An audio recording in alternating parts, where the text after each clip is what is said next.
Assalamualaikum warahmatullahi wabarakatuh. Di sini dari kelompok 1 ingin menjelaskan tentang metode simplex. Kami dari kelas 645A04.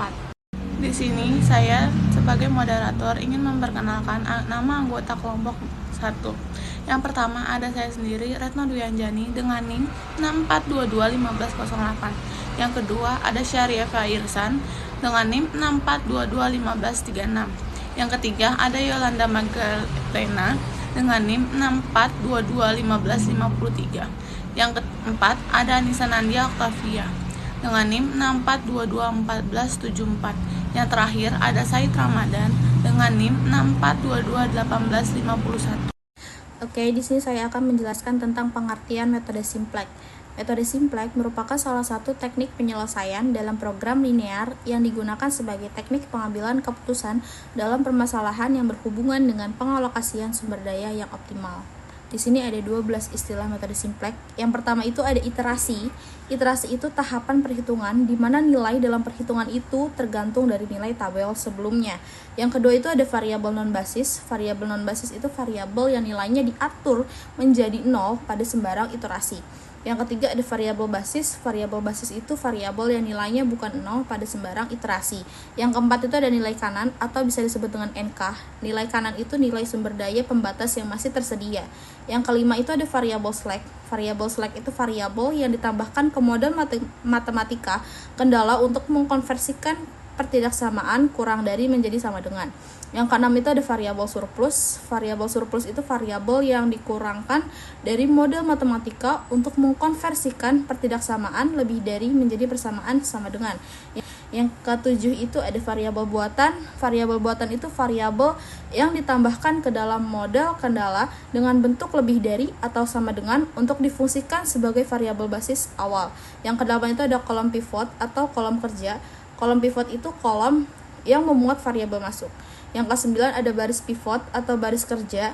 Baris pivot itu salah satu baris dari antara variabel baris yang memuat variabel keluar. Yang ke-10 itu ada elemen sel atau elemen kerja. Elemen sel itu adalah elemen yang terletak pada perpotongan kolom dan baris pivot. Yang ke-11 itu ada variabel masuk. Variabel masuk itu variabel yang terpilih untuk menjadi variabel basis pada iterasi berikutnya. Dan yang terakhir itu ada variabel keluar. Variabel keluar itu variabel yang keluar dari variabel basis pada iterasi berikutnya dan digantikan dengan variabel masuk. Kemudian ada langkah-langkah menggunakan metode simplex. Yang pertama, mengubah fungsi tujuan dan batasan-batasan. Yang kedua, menyusun persamaan-persamaan di dalam tabel. Yang ketiga, memilih kolom kunci. Yang keempat, memilih baris kunci. Yang kelima, merubah nilai-nilai pada baris kunci. Yang keenam, mengubah nilai-nilai selain pada baris kunci. Yang ketujuh, melanjutkan perbaikan pengulangan iterasi. Tadi kasus metode simplex minimasi teknik Big M. PT Indah Keramik akan memproduksi 2 jenis produk, yaitu cangkir dan piring. Setiap unit cangkir membutuhkan 1 jam tenaga kerja dan 1 kg bahan baku. Sedangkan setiap unit piring membutuhkan 1 jam tenaga kerja dan 3 kg bahan baku. Jika jumlah kebutuhannya minimum perusahaan adalah 4 jam tenaga kerja dan 6 kg bahan baku yang tersedia, biaya produksi per unit untuk pembuatan cangkir adalah Rp4.000 dan untuk piring adalah Rp8.000. Berapakah jumlah produk dan biaya yang harus diproduksi perusahaan supaya menghasilkan biaya seminimal mungkin? Gunakanlah metode simplex minimasi teknik Big M. Analisis variabel keputusan X1 sama dengan banyaknya unit cangkir, X2 sama dengan banyaknya unit piring. Nah, di tabel ini jam kerja X1-nya 1, X2-nya 1, tersedia jam kerjanya 4. Bahan baku X1-nya 1, X2-nya 3, tersedia bahan bakunya 6. Dan biaya X1-nya 4.000 dan biaya X2-nya 8.000. Fungsi tujuan min Z sama dengan 4X1 ditambah 8X2 dalam ribuan. Fungsi kendalanya X1 ditambah X2 lebih dari sama dengan 4. X1 ditambah 3X2 lebih dari sama dengan 6. Kemudian mengubah fungsi tujuan dan fungsi kendala. Fungsi tujuannya min Z sama dengan 4x1 ditambah 8x2 ditambah 0s1 ditambah 0s2. Tanda lebih dari sama dengan ini diubah menjadi tanda sama dengan dikalikan minus 1. Kemudian ditambahkan variabel S. Maka minus x1 minus x2 ditambah s1 sama dengan minus 4. Minus x1 minus 3x2 ditambah s2 sama dengan minus 6. Dikarenakan persamaan sebelah kanan bernilai negatif, maka harus diubah menjadi positif. Kemudian ditambahkan dengan variabel artificial. Dan fungsi kendala x1 ditambah x2 minus s1 ditambah a1 sama dengan 4. x1 ditambah 3x2 minus s2 ditambah a2 sama dengan 4. Langkah-langkah minimisasi simpleks teknik Big M. Jadi setiap variabel artifisial dalam fungsi tujuan ini diberikan penalti M.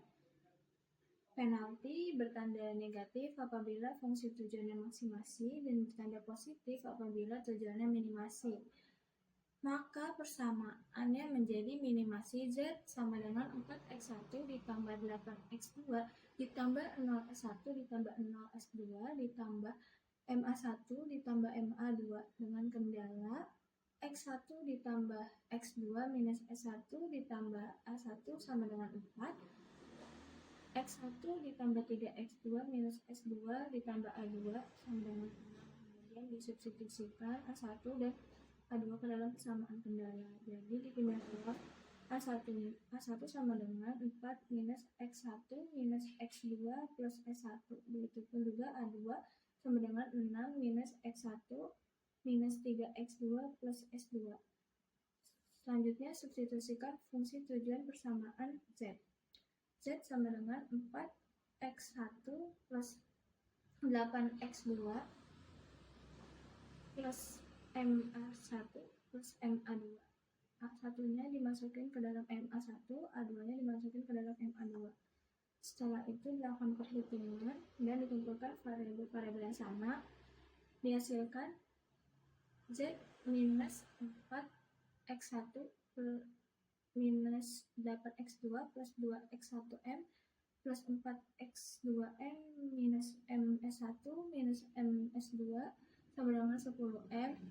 Kemudian cari x1 dan x2 nya. Z plus minus 4 plus 2m x1 plus minus 8 plus 4m x2 minus ms1 minus ms2 sama dengan 10. Setelah itu menyusun persamaan-persamaan dalam tabel simplex. Z1 minus 4 plus 2M minus 8 plus 4M minus M minus M 0 0 10M. A1 nya 0 1 1 minus 1 0 1 0 4. A2 nya 0 1 3 0 minus 1 0 1 6. Menentukan kolom kunci. Pilih kolom kunci pada baris Z yang mempunyai nilai positif dengan angka terbesar.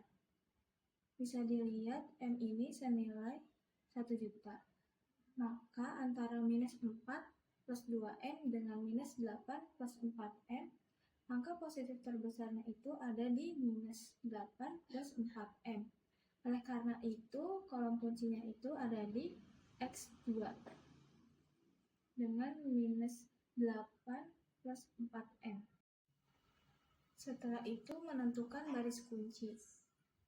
Baris kunci ini didapat dari indeks. Indeks yang positifnya paling kecil.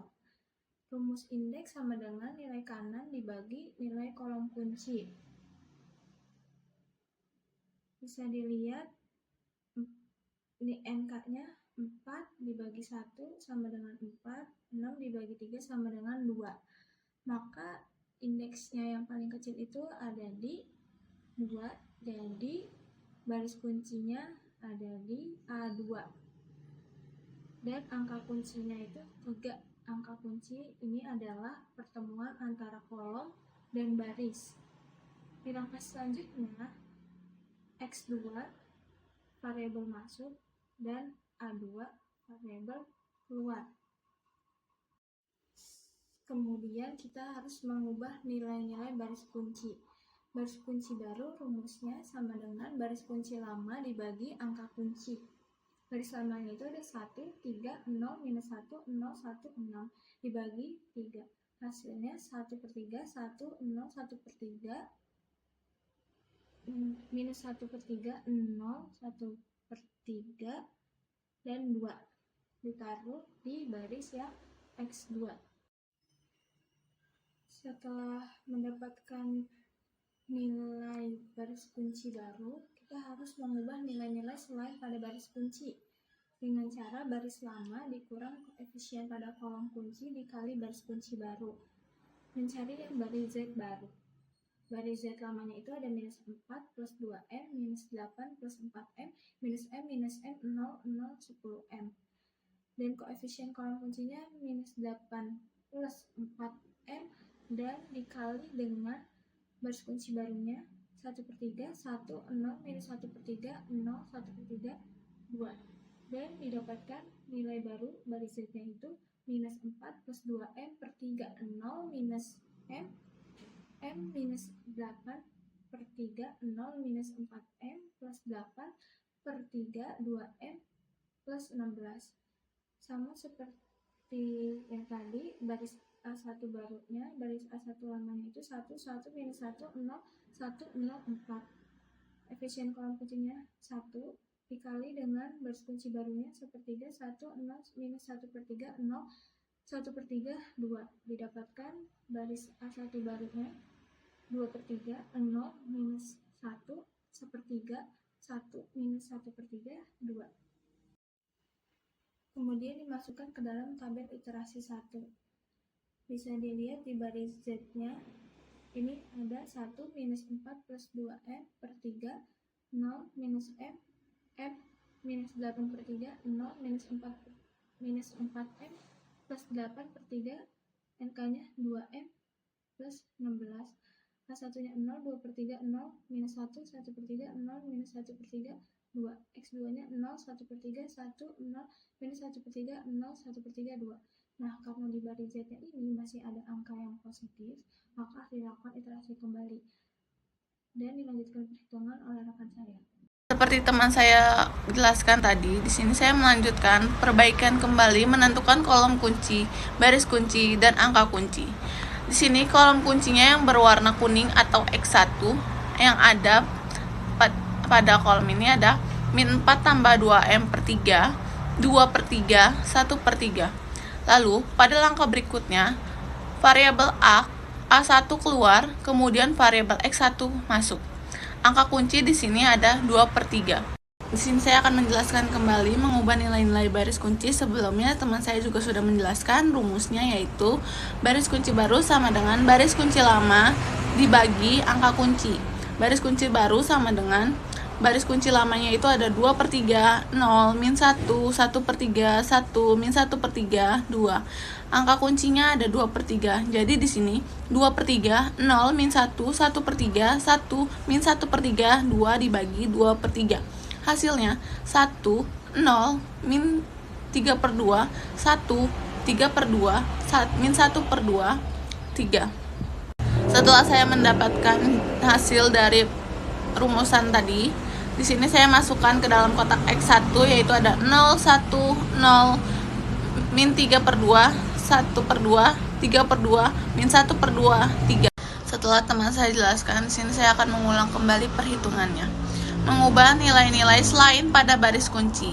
Rumusnya yaitu nilai baris baru yang lain sama dengan baris lama dikurang koefisien pada kolom kunci dikali baris kunci baru, yaitu min 4 ditambah 2M/3 dikurang min 4 ditambah 2M/3 dikali 1, hasilnya kan 0, dan seterusnya begitu. Sama baris X2 baru, rumusnya juga sama.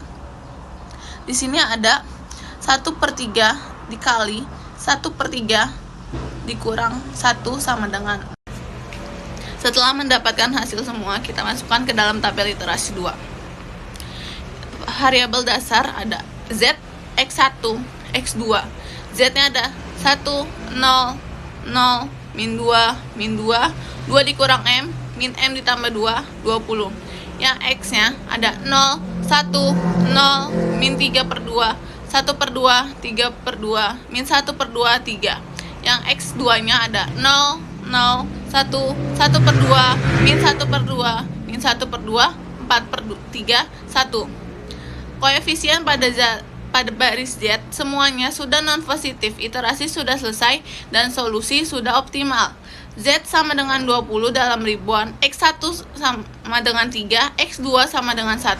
Kesimpulannya, dengan biaya minimum sebesar 20.000, perusahaan dapat memproduksi 3 cangkir dan 1 piring. Di sini juga ada kesimpulannya. Metode simplex merupakan alat untuk menentukan solusi optimal dalam masalah optimal linear. Dalam studi kasus, maksimasi bertujuan untuk mencari nilai maksimum dari fungsi objektif, sebagai dalam studi kasus minimasi, yakni mencari nilai minimum. Untuk metode simplex, teknik Big M harus melibatkan pertambahan variabel artifisial dengan koefisien sangat besar atau Big M dalam fungsi objektif. Dalam memperbaiki solusi optimal, kedua metode yang penting dalam berbagai aplikasi praktis, mulai dari ekonomi hingga manajemen, untuk mengoptimalkan pengembalian keputusan dan pengalokasian sumber daya. Sekian presentasi dari kelompok 1, kurang lebihnya mohon maaf. Semoga video bermanfaat untuk yang menonton. Terima kasih.